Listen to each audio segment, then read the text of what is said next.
welcome to another chapter of Zinc Lab. Consumerism, another inheritance from the slavery system. 1. Strategy and dogma. To declare the abolition of traditional slavery for their possessions in the Caribbean, the British envisioned a new type of enslavement that the new slaves would themselves desire.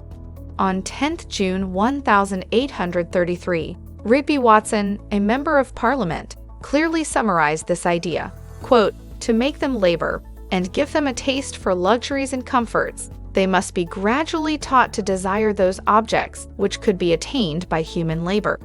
There was a regular progress from the possession of necessaries to the desire of luxuries, and what once were luxuries gradually came, among all classes and conditions of men, to be necessaries.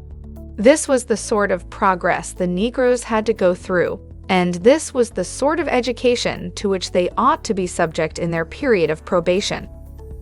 In 1885, Henry Dawes, a U.S. senator from Massachusetts, recognized as an expert in indigenous matters, gave a report on his most recent visit to the Cherokee territories that still remained. According to this report, quote, "There was not a family in that whole nation that had not a home of its own. There was not a pauper in that nation, and the nation did not own a dollar. It built its own capital, and it built its schools and its hospitals. Yet the defect of the system was apparent. They have got as far as they can go because they own their land in common. There is no selfishness, which is at the bottom of civilization. Till this people will consent to give up their lands and divide them among their citizens so that each can own the land he cultivates, they will not make much more progress." Naturally, the opinions of people like Dawes would prevail. In other words, those who manage others' success, and the Cherokee territories would be divided up and generously offered back to their inhabitants as private property. The Mexican dictator Porfirio Diaz would impose the same exact privatization program on the communal production system as a way to emulate the success of the United States, achieving the feat of leaving 80% of the rural population without any land of their own, something which would culminate in the Mexican Revolution many years later.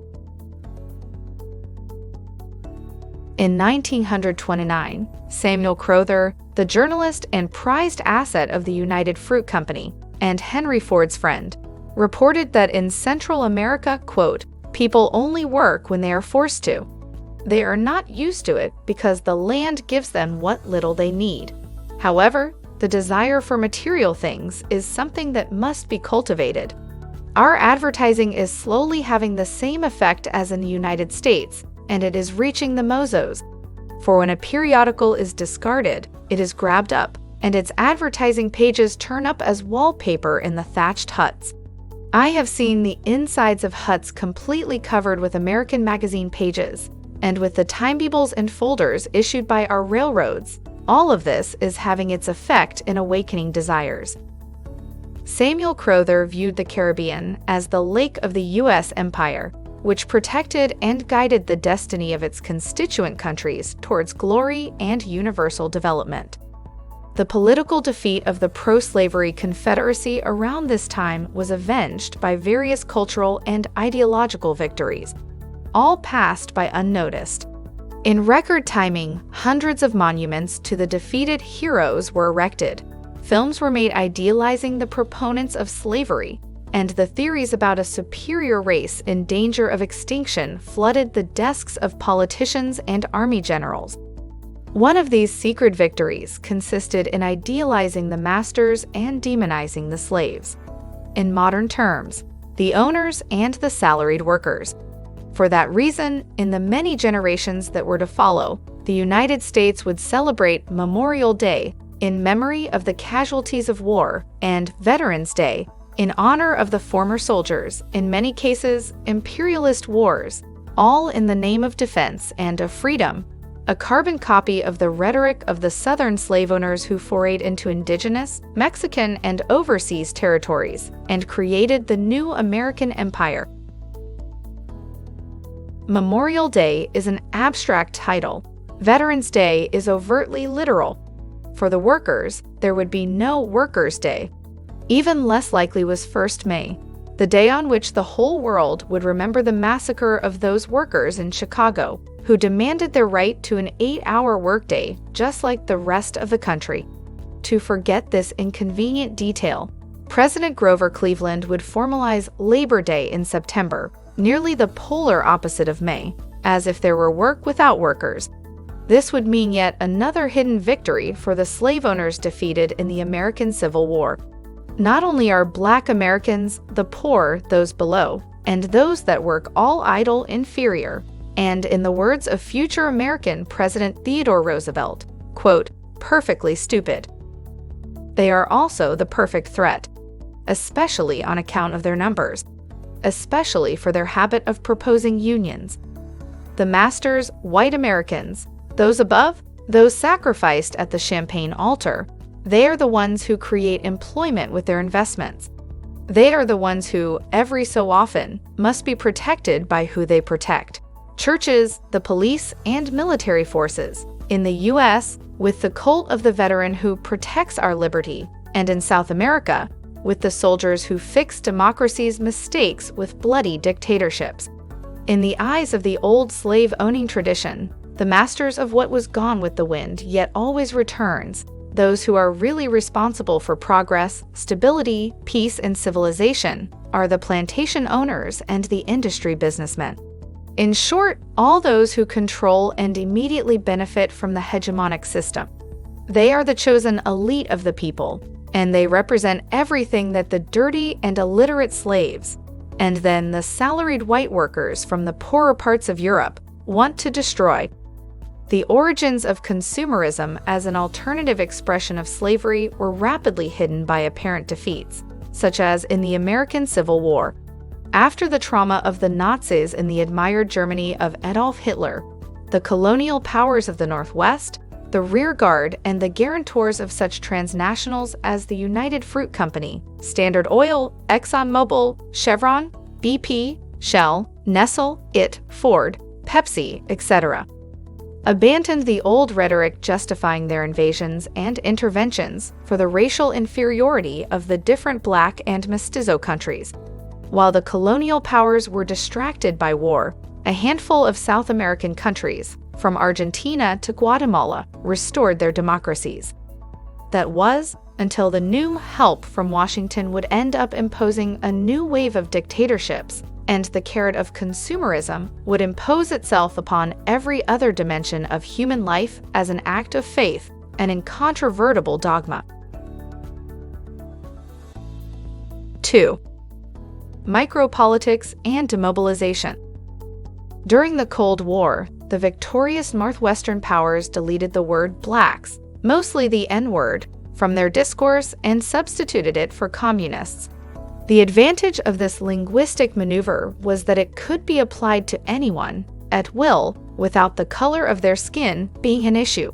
It simultaneously avoided an inconvenient use of language, and thus the empires, which no longer wished known as such, could continue to do exactly as they had been for the last few centuries. Thanks to the militarization of South American countries under Washington's command, in under 2 decades, the region stifled its democratic revolutions, and a rabble of dictatorships were reinstalled in those countries to guarantee order amid the chaos, a linguistic artifact inherited from the time when the indigenous and Black populations were the problem. Now, as part of the doctrine of national security and in defense of freedom and democracy. The new excuse of a fight against communism, irrelevant in the region, was paired with another substitute for the old racism. The underdeveloped nations had diseased cultures and twisted roots. Anyone who decided to stand up for the colonized cultures, such as Eduardo Galeano, was branded, quote, the perfect Latin American idiot, and was made responsible for the underdevelopment of those countries.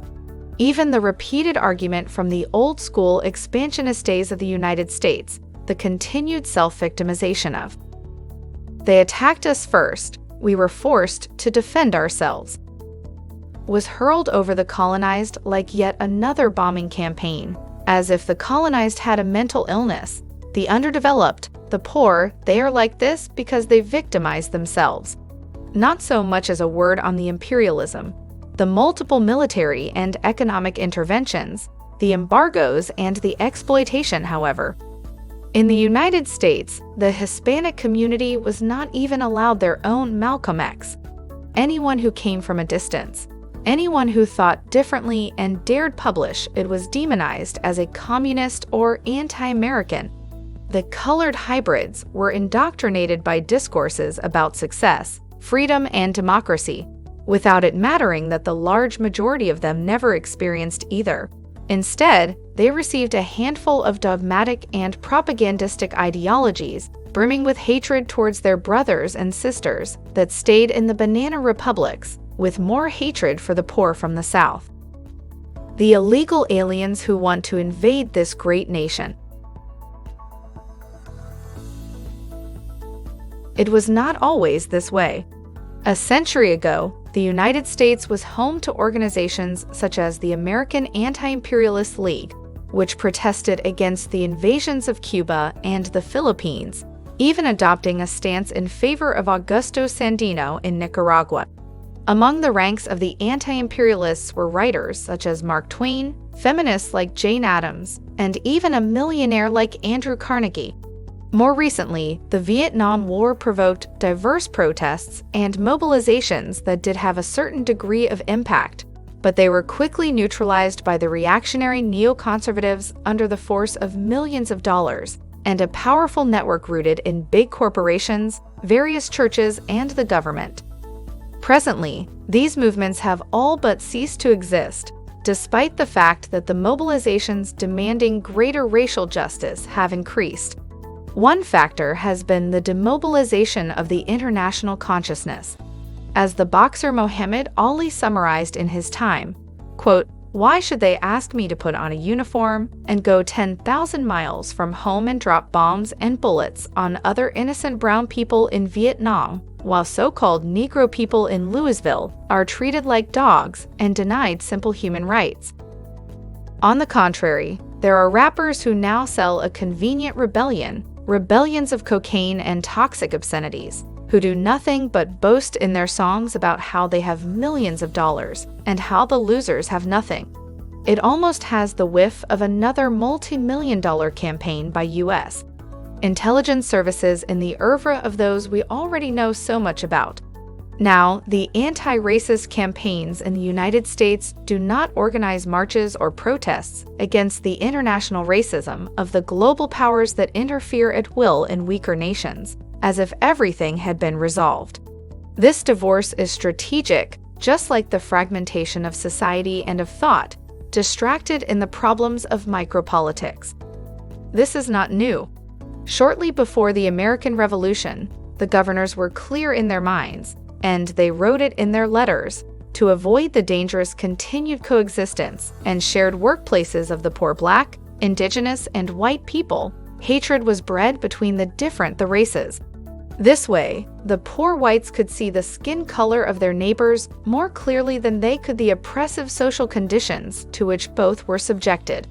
The rebellions of the oppressed were dissipated, substituting them for racial hatred promoted by those above.